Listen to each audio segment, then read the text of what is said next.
In Python, every value is an object, but not every object can be changed.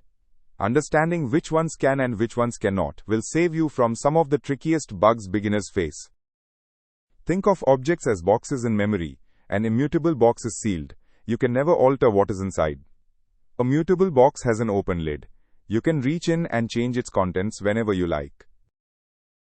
With an immutable like an integer, reassigning x does not change the original number. Python creates a brand new integer object and points x at it, just like swapping to a new sticky note.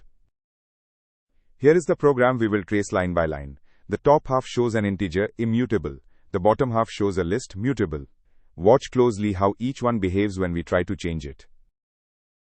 When we write x equals x plus 1, Python cannot alter the sealed integer box. Instead, it builds a brand new integer 11 and points x at that.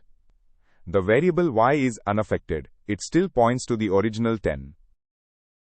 Because a and b point to the same list, calling append on a changes the object itself. The whiteboard is rewritten.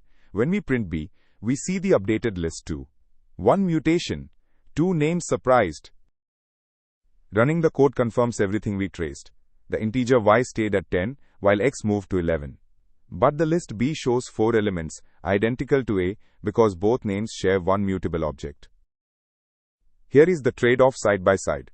Immutable types are safe to share freely because nothing can alter them.